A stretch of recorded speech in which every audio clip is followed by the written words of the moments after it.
विद्यार्थियों, आज के लेक्चर में हम क्लास 12th मैथ्स चित्रा प्रकाशन बुक से चैप्टर 1 संबंध एवं फलन के अंतर्गत प्रश्नावली 1.1 को सॉल्व करेंगे। तो अगर आप इंटरेस्टेड हैं और आप इस प्रश्नावली को बहुत ही आसान भाषा में समझना चाहते हैं तो कृपया हमारे साथ वीडियो में अंत तक बने रहिए।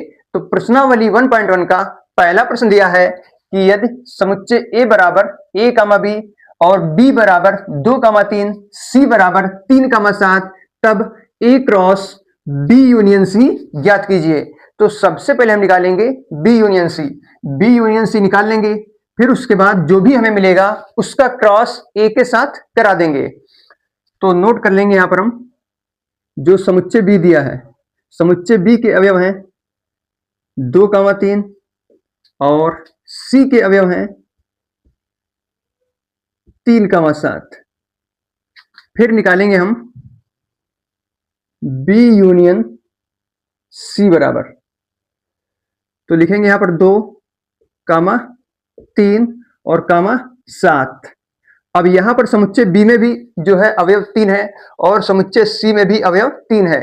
जब यहां पर यूनियन निकाला जाएगा तो वहां पर जो है 3 को एक बार ही लिखा जाएगा, क्योंकि किसी भी समुच्चय में अवयवों की पुनरावृत्ति नहीं की जाती है। इसीलिए यहां पर समुच्चय B में भी 3 था और C में भी 3 था, लेकिन जब B यूनियन C निकाला गया तो उसमें 3 को एक बार ही लिखा गया। अब निकालेंगे हम A cross B union C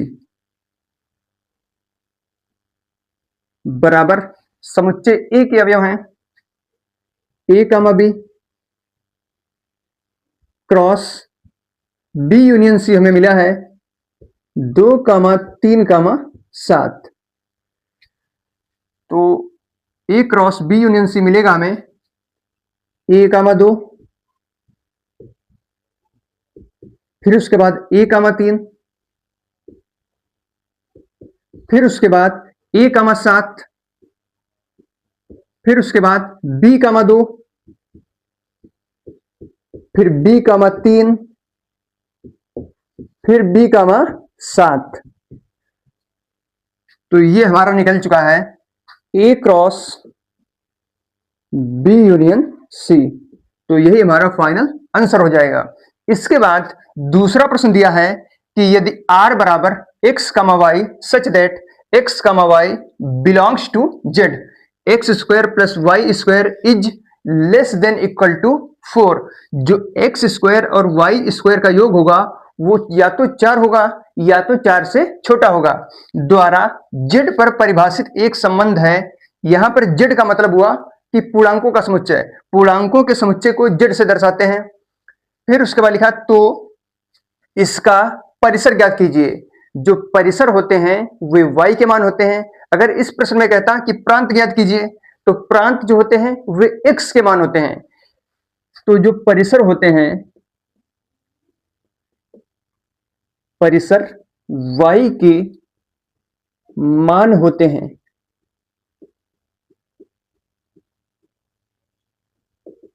तो यहां पर जो हम लिखकर चेक करेंगे कि y के मान हम कौन कौन से रख सकते हैं। आपको x और y के मान इस प्रकार से रखना है कि जो उनके स्क्वायर का योग हो वो 4 से ज्यादा नहीं होना चाहिए। तो पहले हम नोट कर लेंगे जो दिया है x square plus y square is less then 4। तो पहले हम जो है x बराबर 1 रखेंगे और y बराबर 0 रखेंगे। तो 1 का स्क्वायर प्लस 0 का स्क्वायर इज लेस देन 4। 1 का स्क्वायर 1, 0 का स्क्वायर 0 रहेगा, इज लेस देन 4। जो 1 है 4 से छोटा है, तो इसका मतलब यह हुआ कि हम y बराबर 0 रख सकते हैं। y बराबर 1 तो हो गया 0। फिर इसके बाद हम चेक करेंगे क्या हम y बराबर 1 रख सकते हैं कि नहीं रख सकते हैं। तो अब की बार हम रखेंगे y की जगह पर 1 और x की जगह पर 0। तो 0 का स्क्वायर, फिर उसके बाद प्लस 1 का स्क्वायर इज लेस देन 4। 1 का स्क्वायर 1 इज लेस देन 4। जो 1 है 4 से छोटा है, तो इसका मतलब यह हुआ कि हम x जो है y की जगह पर 1 भी रख सकते हैं। 1 हो गया। अगर यहां पर हम -1 भी रख देते तब भी यहां पर जो है +1 ही आता। तो इसका मतलब हुआ कि हम y बराबर -1 भी रख सकते हैं और +1 भी रख सकते हैं। तो यहां पर लग जाएगा प्लस माइनस। फिर उसके बाद हम जांच करेंगे क्या हम y बराबर 2 रख सकते हैं। तो x की यहां पर तो 0, फिर प्लस 2 का स्क्वायर इज लेस देन 4, 2 का स्क्वायर 4 इज लेस देन 4। यहां पर इक्वल का चिन्ह लगा है, इसका मतलब हुआ कि 4 4 के बराबर है, तो हम 2 भी रख सकते हैं। तो प्लस माइनस 2, यही आपका जो है परिसर हो जाएगा। इसके बाद जो हम अगले प्रश्न को सॉल्व करते हैं। इसके बाद तीसरे का फर्स्ट पार्ट दिया है कि यदि a बराबर 1,2,3 b बराबर 4,5 है तो a से b में संबंधों की संख्या ज्ञात कीजिए। अब यहां पर समुच्चय a में 3 अवयव हैं और समुच्चय b में 2 अवयव हैं, तो नोट कर लेंगे यहां पर हम na। यहां पर na का मतलब हुआ कि number of elements in set a बराबर 3 हो जाएगा और nb बराबर हो जाएगा 2, क्योंकि समुच्चय b में 2 अवयव दिए हुए हैं। तो फार्मूला लिख लेंगे पहले, a से b में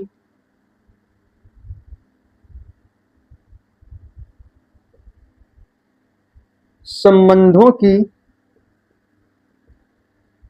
संख्या बराबर 2 की होल घात ab। अब यहां पर ab आ रहा है तो हम मान लेंगे यहां पर na बराबर, इसको a के बराबर मान लेंगे और a का मान जो है 3 है। फिर इसके बाद nb बराबर, इसे हम b के बराबर मान लेंगे और b बराबर 2, तो a बराबर 3 लेंगे और b बराबर 2 लेंगे। तो a से b में संबंधों की संख्या 2 की होल घात, a का मान 3 है और b का मान 2 है, तो 3 गुणे 2, दैट इंप्लाइज 2 की होल घात 3 दूनी 6। जब इसे आप हल करेंगे 2 की घात 6, तो इसका जो मान आएगा ये आएगा 64। तो a से b में संबंधों की संख्या जो होगी ये 64 होगी। इसके बाद सेकेंड पार्ट दिया है a बराबर a comma b comma c तथा b बराबर 1,2 है तो a से b में संबंधों की संख्या ज्ञात कीजिए। तो यहां पे नोट कर लेंगे हम na बराबर 3 है, क्योंकि समुच्चय a में अवयवों की संख्या 3 है, और nb बराबर 2 है। फॉर्मूला लिखेंगे, a से b में संबंधों की संख्या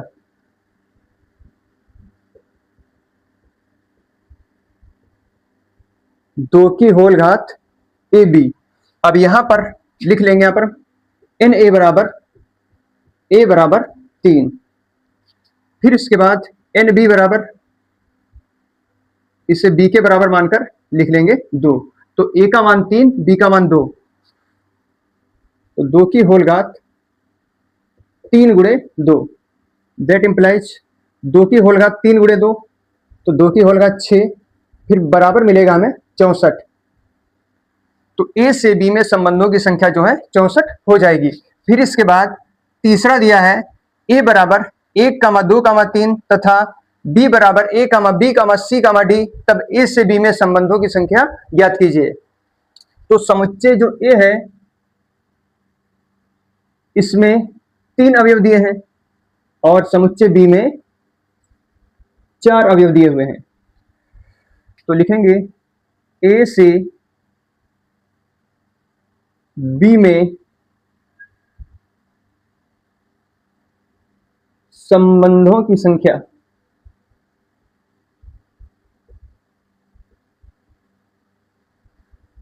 फॉर्मूला होता है 2 की होल घात ए बी। अब यहां पर जो एन ए है ये 3 है, तो हम लिख लेंगे ए बराबर 3। फिर उसके बाद समुच्चय बी में अवयवों की संख्या 4 है, तो यहां पे लिख लेंगे बी बराबर 4। ए का मान 3, बी का मान 4, तो 2 की होल घात 3 गुणे 4, दैट इंप्लाइज 2 की होल घात 12। तो 2 की होल घात 12, यही आपका फाइनल आंसर हो जाएगा। तो ए से बी में संबंधों की संख्या 2 की होल घात 12 हो जाएगी।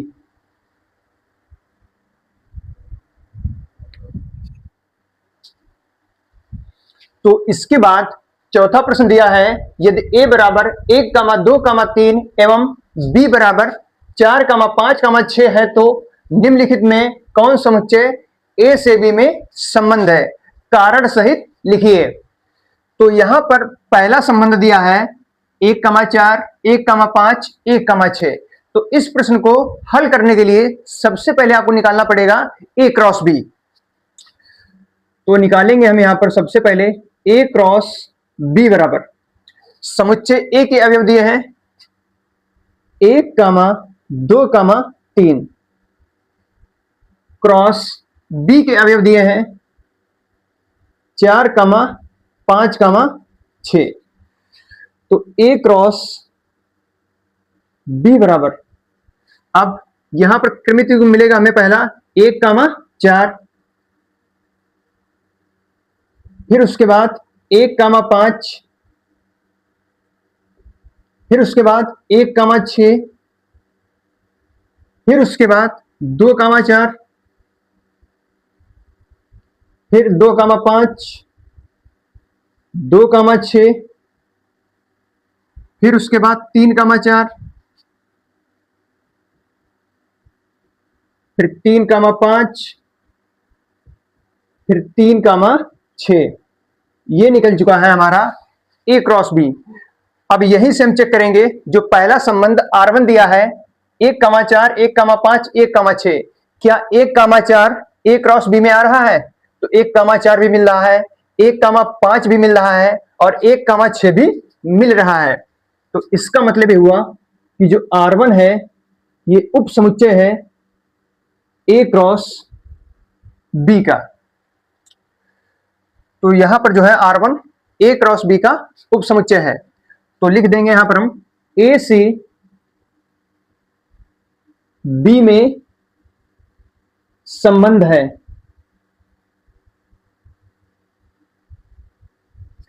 तो पहला पार्ट जो है हमारा ये कंप्लीट हो जाता है। फिर इसके बाद b दिया है जिसमें R2 दिया है 1, 5, 2, 4, 3, 6। तो यहां पे नोट कर लेंगे हम R2। अब यहां पर जो 1, 5 है a क्रॉस b में आ रहा है, 2, 4 a क्रॉस b में आ रहा है, 3, 6 a क्रॉस b में आ रहा है। तो R2 उप समुच्चय हो जाएगा a क्रॉस b का। तो a से b में संबंध है।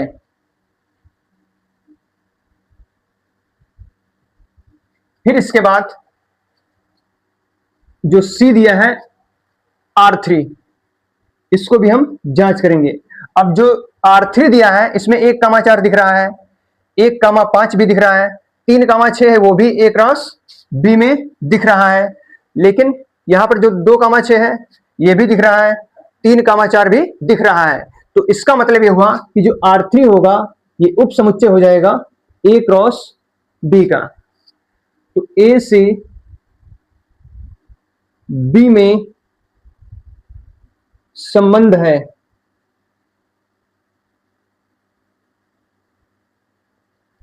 फिर इसके बाद d दिया है R4। तो अब यहां पर जांच करेंगे हम पहले 4, 2। तो यहां पर जो है 4, 2 कहीं पर दिख ही नहीं रहा है। तो R4 उप समुच्चय नहीं होगा a क्रॉस b का। अब यहां पर रीजन भी लिखना है क्योंकि 4, 2 जो है a क्रॉस b में कहीं पर नहीं दिख रहा है। तो 4, 2 does not belongs to a cross b। a से b में संबंध नहीं है।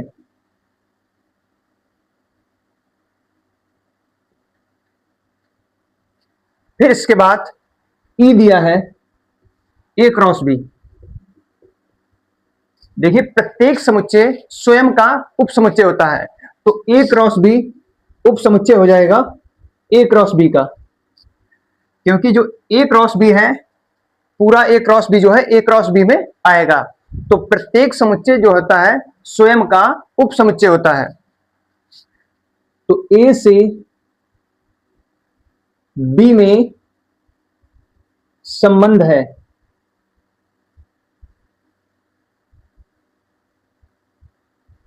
तो ये प्रश्न हमारा कंप्लीट हो जाता है।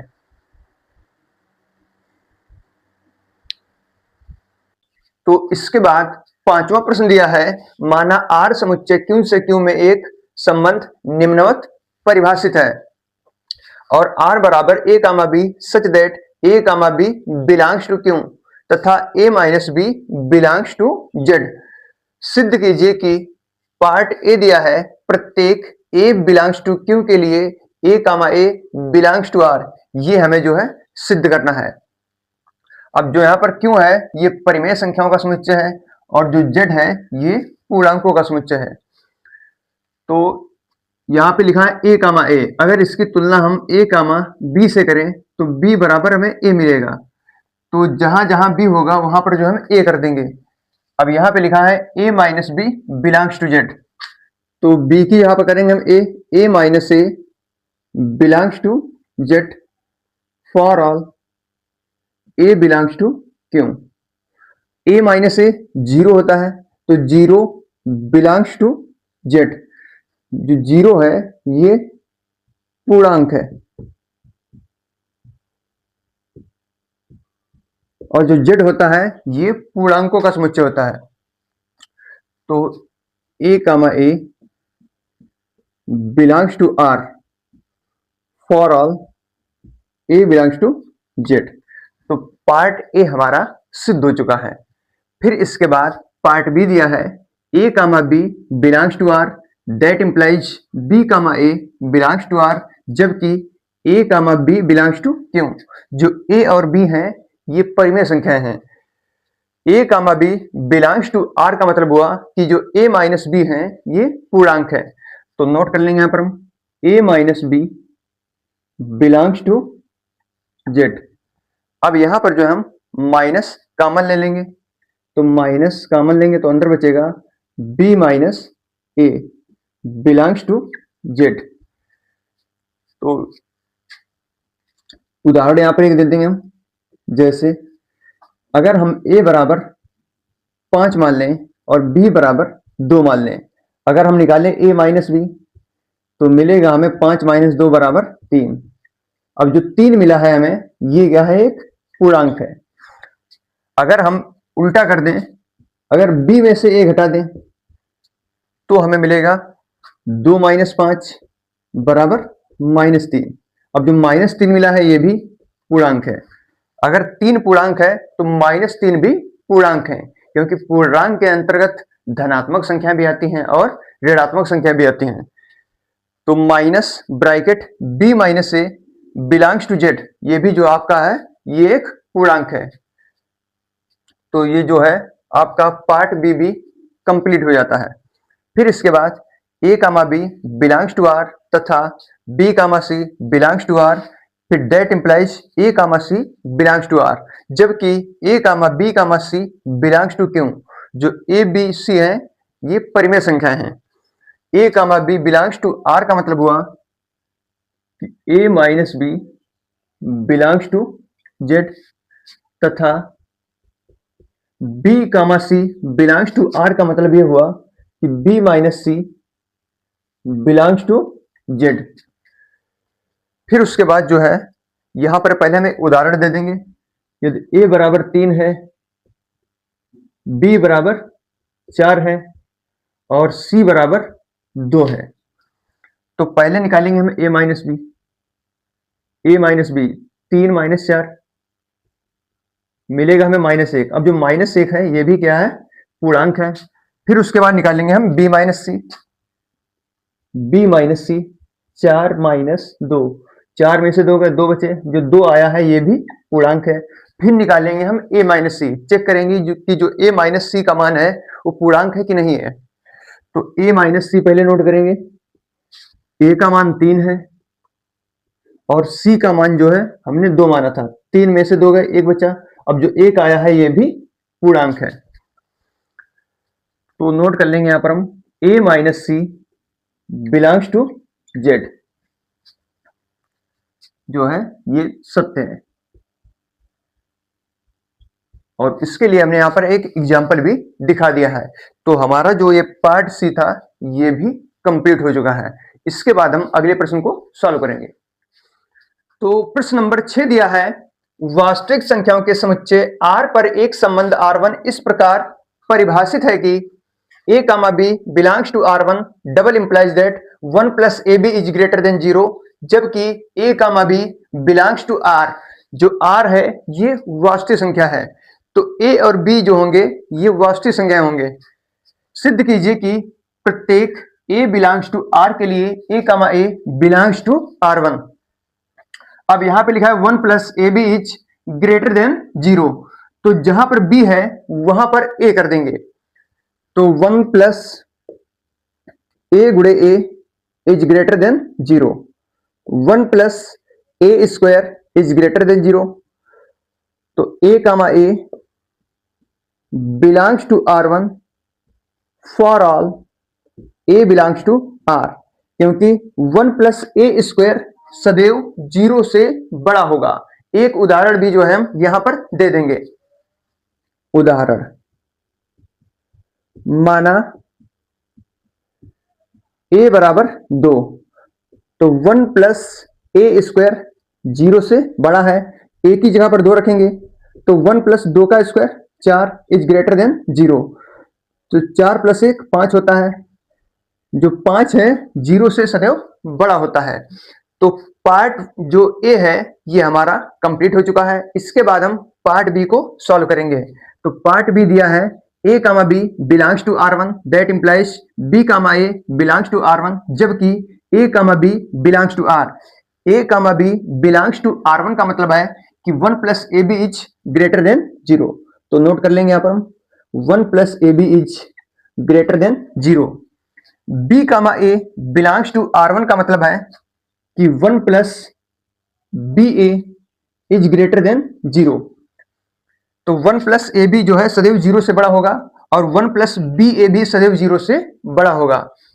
अब एक उदाहरण भी यहां पर हम दे देंगे। माना ए बराबर 2 और बी बराबर 3, तो सबसे पहले हम 1 प्लस ए बी निकालेंगे। 1 plus A B is greater than 0 और 1 plus B A is greater than 0। तो 1 प्लस ए बी, ए का मान 2, बी का मान 3, तो 6 हो जाएगा इज ग्रेटर देन 0। 6 1 7, जो 7 है 0 से बड़ा है। और फिर यहां पर भी 1 प्लस बी ए, बी का मान 3, ए का मान 2, तो 3 दूनी 6, तो 7 इज ग्रेटर देन 0। तो दोनों केस में जो है 7 ही हमें मिल रहा है। तो 1 प्लस ए बी अगर 0 से बड़ा है तो 1 प्लस बी ए भी 0 से बड़ा होगा। तो पार्ट बी जो है हमारा ये कंप्लीट हो जाता है। फिर इसके बाद पार्ट सी दिया है कि ए, बी बिलोंग्स टू R1 तथा B, C belongs to R1 that implies A, C belongs to R1 सत्य नहीं है, जबकि ए, बी और सी बिलोंग्स टू R, जो ए बी सी है और वास्तविक संख्या भी है। तो ए, बी बिलोंग्स टू R1 का मतलब हुआ कि 1 plus A B is greater than 0, तथा B, C belongs to R का मतलब हुआ कि 1 प्लस, यहां पर होगा 1 plus B C is greater than 0। तो 1 प्लस बी सी का जो मान होगा ये 0 से बड़ा होगा, तथा 1 प्लस ए सी का जो मान है 0 से बड़ा नहीं है। यहां पे लिखा है A, C belongs to R1 सत्य नहीं है। A, C does not belongs to R1 होगा यहां पर। तो ये कुछ केस में सत्य होगा और कुछ ऐसे केस होंगे जिसमें सत्य नहीं होगा। अब जैसे अगर हम ले लें ए बराबर 5, बी बराबर 3, सी बराबर 1, तो सबसे पहले निकालेंगे हम 1 प्लस ए बी का मान। तो 1 प्लस ए का मान 5, बी का मान 3, तो 5 3 15 is greater than 0। 15 plus 1 16, 16 is greater than 0, जो 16 है 0 से बड़ा है। तो इसका मतलब ये सत्य हो गया। फिर इसके बाद हम यहां पे चेक करेंगे 1 प्लस बी सी, बी का मान 3 माना था, सी का मान 1, 3 गुणे 1 3 is greater than 0, 4 is greater than 0, ये भी सत्य है। फिर इसके बाद 1 प्लस AC निकालेंगे। 1 प्लस A का मान 5, C का मान 1, 5 is greater than 0, 6 is greater than 0, ये भी सत्य है। तो कुछ ऐसे केस होंगे जिसमें सत्य नहीं होगा। फिर इसके बाद हम दूसरा एग्जांपल लेंगे हम, जिसमें मानेंगे हम, माना A बराबर 1, B बराबर -1/4 और C बराबर -2। अब यहां पर चेक करेंगे तो सबसे पहले 1 प्लस AB निकालेंगे।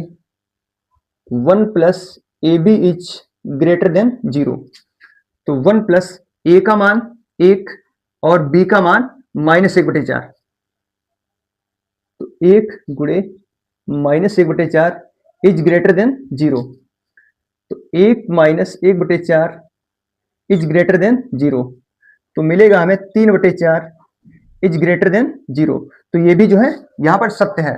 फिर इसके बाद 1 प्लस BC निकालेंगे, तो 1 प्लस B का मान -1/4 और गुणे C का मान है -2 इज ग्रेटर देन 0, तो 1 -1/4 और -2, ये 2/4 होगा और मिलेगा हमें +1/2 is greater than 0, 2 1 3/2, 3/2 is greater than 0, अभी यहां पर भी सत्य है। फिर निकालेंगे हम 1 plus AC, 1 plus AC is greater than 0, check करेंगे हम कि 1 प्लस AC 0 से बड़ा होगा कि नहीं होगा। तो यहां पे लिख लेंगे पहले 1 प्लस A का मान 1 है और C का मान -2 है, इज ग्रेटर देन 0, तो 1 -2 इज ग्रेटर देन 0, 1 -2 -1 होता है। अब -1 जो है 0 से बड़ा नहीं है, तो यहां पर -1 is not greater than equal लगा देंगे, तो 1 प्लस AC जो है 0 से बड़ा नहीं होगा, तो A comma C does not belongs to R। तो कुछ ऐसे केस होंगे जहां पर ये सत्य होगा। तो यहां पर जो हमने पहला एग्जांपल लिया था वहां पे सत्य था, लेकिन दूसरा एग्जांपल में ये सत्य नहीं आ रहा है। तो प्रश्न हमारा कंप्लीट होता है। अगर आपको हमारा लेक्चर पसंद आए तो कृपया हमारे चैनल को सब्सक्राइब और वीडियो को लाइक करना ना भूलें। मिलते हैं आपको नेक्स्ट वीडियो में, तब तक के लिए जय हिंद।